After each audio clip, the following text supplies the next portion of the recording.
नमस्कार, स्वागत है एक बार फिर से आप सभी का आपके अपने चैनल हनुमान सेवा परिवार में। आशा करते हैं कि प्रभु श्री हनुमान जी और परम पूज्य गुरुदेव बाबा नीम करोली महाराज जी आप सभी भक्तों पर असीम कृपा सदैव बनाए रखें। दोस्तों, एक मनुष्य जन्म से लेकर मृत्यु सैया तक पूरे जीवन काल में अपने बाहरी आवरण में ही व्यस्त रहता है, अर्थात उसे इस संसार की, इस दुनिया की सारे समय चिंताएं सताती रहती हैं और वह उन चिंताओं की पूर्ति करने के लिए दिन रात इसी बाहरी संसार में कर्म लिप्त रहता है। परंतु वही मनुष्य अपनी आंतरिकता की ओर देखता भी नहीं। यही मनुष्य के जीवन के सारे दुखों की जड़ होती है और उस जड़ को वह सींचते हुए दुखों के ही वृक्ष का पालन पोषण कर रहा होता है। महाराज जी कहते हैं कि तुम्हें सबसे पहले अपने आंतरिकता की ओर जाना चाहिए। अब आंतरिकता की ओर जाने का पर्याय यहाँ पर क्या है? आप सोच रहे होंगे कि चेतना भाव, परंतु चेतना भाव के बारे में जो प्रमाणित है वह तो है गुरु की आगे बढ़कर दी गई कृपा। बिना उनके द्वारा दी गई कृपा के तो चेतना का पुष्प कभी खिलता ही नहीं। तो फिर भला चेतना को छोड़कर और क्या आंतरिक भाव हुआ? महाराज जी बड़े ही स्पष्ट शब्दों में अनेक घटनाओं में अपने भक्तों को सारबद्ध होकर कहते हैं कि तुम्हारा आंतरिकता का भाव होता है भोजन ग्रहण करने से। भोजन एक ऐसा माध्यम है दोस्तों, जिसके द्वारा आप ईश्वर से अति शीघ्र जुड़ सकते हैं। अब आप सोच रहे होंगे कि हम तो नित्य प्रतिदिन भोजन ग्रहण करते हैं, तो क्या हम नित्य प्रतिदिन ईश्वर से और ज़्यादा जुड़ते जा रहे हैं? इसके लिए हमें समझना होगा भोजन का गूढ़ रहस्य। महाराज जी की खास प्रेरणा से आप सभी के लिए आज के इस वीडियो में हम इसी गूढ़ रहस्य को सुलझाएंगे, जो आने वाले समय में आपके जीवन में बहुत ही ज़्यादा महत्वपूर्ण होने वाला है। और इसका परिणाम क्या होगा कि आपका जो बाहरी जीवन है, इस शरीर के बाहरी जीवन अर्थात यह भौतिक जीवन जो है, इसमें जितनी तेज़ गति के साथ में उलझने, रुकावटें, बाधाएं, कष्ट आते हैं, वह उसी गति के साथ में आपके जीवन से स्वतः ही हटते जाएंगे। महाराज जी ने भोजन के प्रति दो अभिप्राय व्यक्त किए हैं। एक है भोजन बनाना और एक है भोजन ग्रहण करना। एक बार महाराज जी ने अपने प्रिय भक्त से बड़े स्पष्ट शब्दों में कहा था कि यदि पवित्रता से भोजन अर्पित किया जाता है तो वे लोग जिन्हें वह अर्पित होता है उस भोजन में से सत्व स्वीकार कर लेते हैं। इसके बाद में जो कुछ शेष रह जाता है वह प्रसाद हो जाता है और उसे हम पाते हैं। महाराज जी ने उस समय अपने ईश्वरीय भाव को भी व्यक्त कर दिया था। क्या आप यहाँ पर समझ पाए भोजन का सार? बाबा का कहने का तात्पर्य है कि जिन्हें भोजन अर्पित किया जाता है वे उस भोजन का सत्व अर्थात ईश्वरीय कृपा उसमें से स्वीकार कर लेते हैं। उसके बाद में जो शेष रहता है वही वास्तव में ईश्वर का प्रसाद होता है और ईश्वर उसे ही ग्रहण करते हैं। आइए पहले जान लेते हैं भोजन को तैयार करने का परिप्रेक्ष्य। दोस्तों, अक्सर आज के इस भौतिक जगत में यह देखा गया है, यह पाया गया है कि मनुष्य पूरे दिन भर घर से बाहर अनेक उलझनों में खुद को उलझाए रहता है और उन्हीं मानसिक तरंगों के साथ में जब घर लौटता है तो घर लौटने पर उसे अपनी ऊर्जा का क्षय होने के कारण भूख सताती है।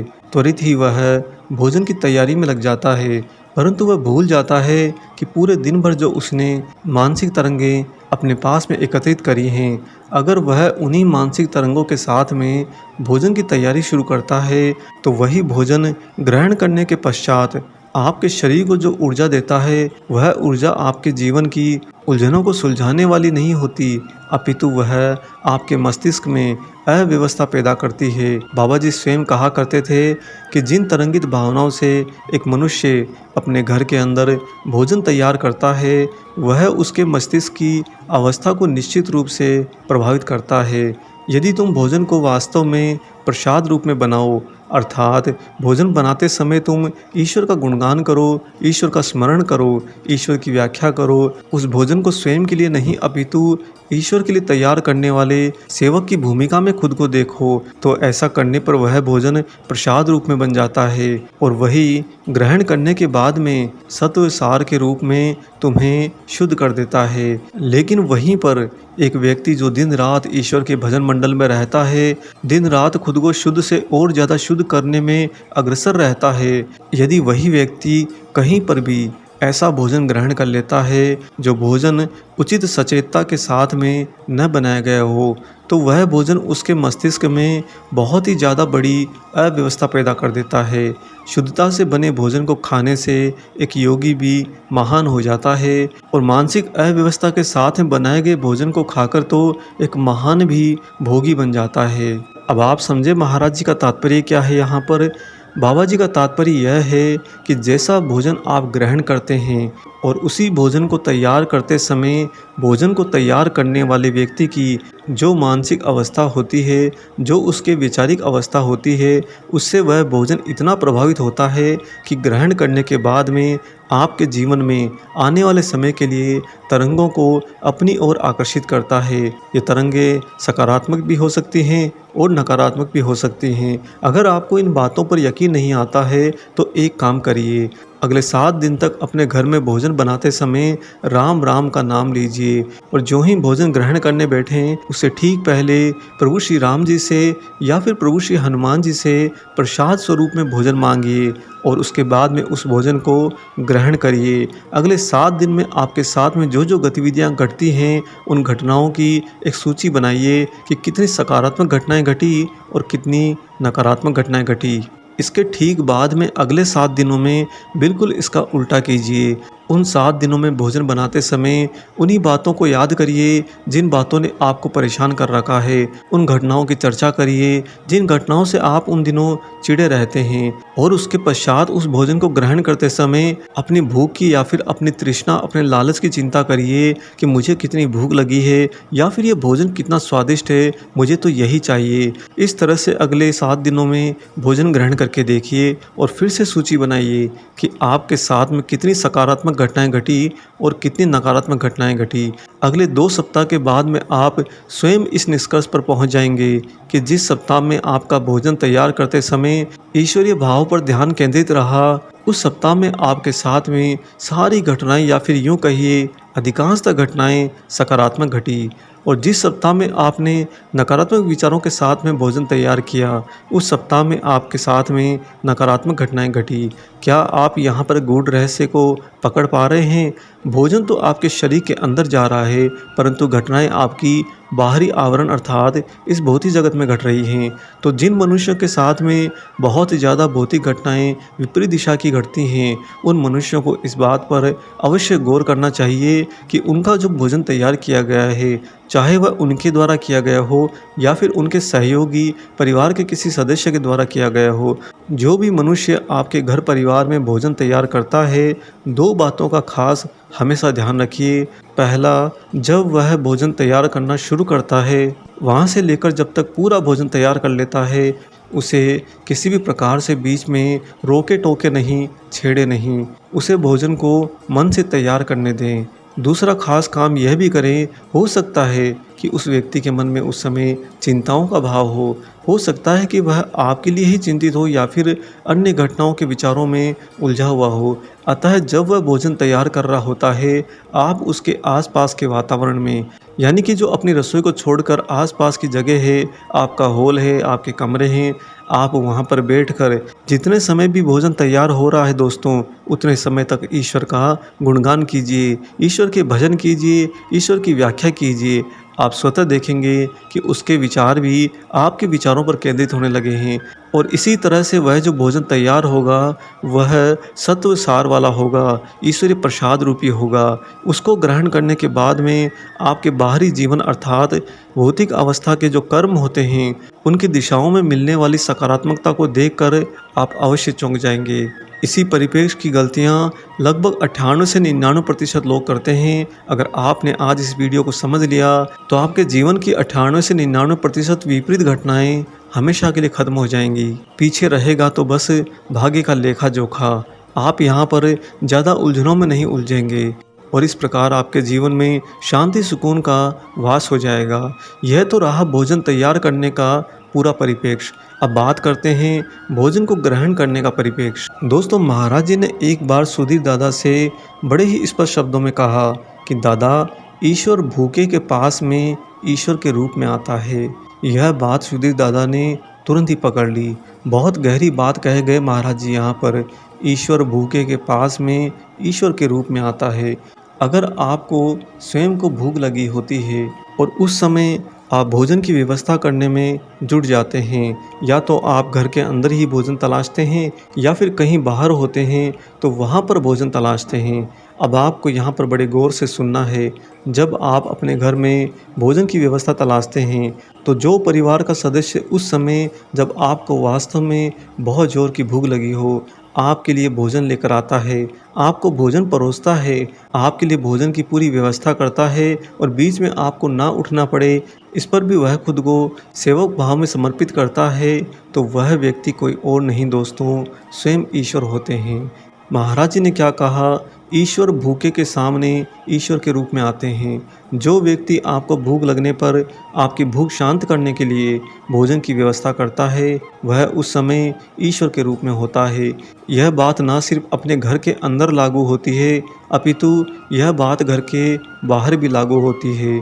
आपने अधिकांशतः ये देखा होगा कि आप ही के घर में जब एक मनुष्य, चाहे वह स्त्री हो चाहे वह पुरुष हो, दूसरे मनुष्य को भोजन परोसता है तो भोजन ग्रहण करने वाला मनुष्य त्वरित ही उसकी भोजन में गलतियां निकालना शुरू कर देता है, उसे भोजन की कमियां गिनाना शुरू कर देता है। कभी कभी तो उस पर चिल्ला भी उठता है कि यह कैसा भोजन बना दिया। आप भूल जाते हैं कि आप ये सब किसके प्रति कर रहे हैं। आप ईश्वर के प्रति कर रहे हैं। आप अपने ही ईश्वर में कमियां निकाल रहे हैं। आप अपने ही ईश्वर पर चिल्ला रहे हैं। तो सोचिए फिर भला आपके मंदिर में घंटी बजाने पाठ करने से आपको क्या फल मिलेगा? कुछ भी नहीं। वहीं पर मनुष्य जब बाहर कहीं भोजन ग्रहण करता है, अर्थात जब आप किसी के यहाँ पर मेहमान बनकर जाते हैं, किसी बाहर के भोजनालय रेस्टोरेंट में भोजन ग्रहण करने जाते हैं, अपनी भूख को तृप्त करने के लिए भोजन की व्यवस्था का इंतज़ाम करने लगते हैं, वहाँ पर जब मनुष्य जाता है तो आपने अक्सर ये देखा होगा कि जो भी सामने वाले परिवार का सदस्य आपके लिए भोजन लेकर आता है, उसे बड़े ही तुच्छ भाव से देखते हैं।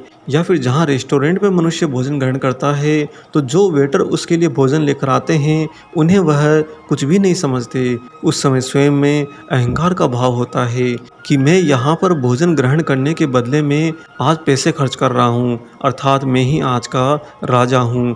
परंतु वह भूल जाता है कि आपको जब भूख लगी होती है तो ईश्वर ही आपके सामने ईश्वर के रूप में आते हैं। जो भी वेटर, जो भी मनुष्य आपके लिए भोजन लेकर आता है, वह उस समय ईश्वर होते हैं। और वही मनुष्य इस क्षणिक जीवन के अंदर अपने आप को इतना अहंकारी कर लेता है कि ईश्वर की अवहेलना करने लगता है, ईश्वर को तुच्छ से तुच्छ समझने लगता है, उसे कुछ भी कह देता है। यह जो हम बता रहे हैं दोस्तों, यह सबसे ज़्यादा आम घटना है। जब भी कभी आप कहीं रेस्टोरेंट में बैठे होंगे, आप किसी न किसी मनुष्य को ऐसा व्यवहार करते अवश्य देखेंगे जो वहाँ पर उनको भोजन परोसने वालों की अवहेलना कर रहे होते हैं, उन्हें डांट रहे होते हैं, उन पर चिल्ला रहे होते हैं। ऐसे मनुष्यों को भोजन ग्रहण करने पर कोई सत्वसार नहीं प्राप्त होता। उन्हें ईश्वर की कृपा तो छोड़िए, ईश्वर की अवहेलना करने पर आने वाले जीवन के अंदर और ज़्यादा उलझनों का सामना करना पड़ता है। अतः आप सभी भक्तगण जहाँ कहीं भी भोजन ग्रहण करते हैं, चाहे किसी के बुलावे पर, किसी के न्योते पर, किसी रिश्तेदार के यहाँ जाते हैं या फिर किसी काम से भी जब किसी रिश्तेदार के यहाँ जाते हैं, तो जो भी उस परिवार का सदस्य आपको भोजन परोसता है, अपने अंतर्मन में उसे ईश्वरीय भाव में प्रणाम कीजिए। उस समय अपने हृदय की गहराई में यही भाव लेकर आइए कि सौभाग्य मेरा जो ईश्वर स्वयं मेरी भूख को तृप्त करने के लिए आज आए हैं। और ठीक ऐसे ही अगर आप कहीं रेस्टोरेंट में, भोजनालय में भोजन ग्रहण करते हैं, तो जो व्यक्ति आपके लिए भोजन परोसता है, उसका मान सम्मान अपने पूरे जीवन के मान सम्मान से भी ऊंचा रखिए। ऐसा करने पर ही आप ईश्वर की कृपा को प्राप्त करते हैं। दोस्तों, यहाँ पर आपने जाना घर में एवं घर के बाहर भोजन ग्रहण करने का परिप्रेक्ष्य। आज के इस वीडियो में हमने आपको दो परिप्रेक्ष्य की व्याख्या बिल्कुल क्लियर कर दी है। एक भोजन तैयार करने की और दूसरा भोजन ग्रहण करने की। आपने अगर इन दोनों बातों के सार को पूरा पकड़ लिया, पूरा समझ लिया और हृदय की गहराई से ग्रहण कर लिया, तो आप हमारा यकीन करिए, हमारा अपना निजी अनुभव है, लंबे समय से अनुभव है। अगर आप इसका अनुसरण करते हैं तो आपके जीवन के सारे अंधकार में बादल स्वतः हट जाते हैं। आप ईश्वर और प्रकृति के साथ में इतना लय में आ जाते हैं कि आप सोचिए वही घटेगा। आपको वही सुचवाया जाएगा जो घटने वाला है, आपको वही दिखाया जाएगा जो होने वाला है। और जब ये लय आ जाती है तो स्वतः ही आपका हृदय हर समय तरंगित रहने लगेगा।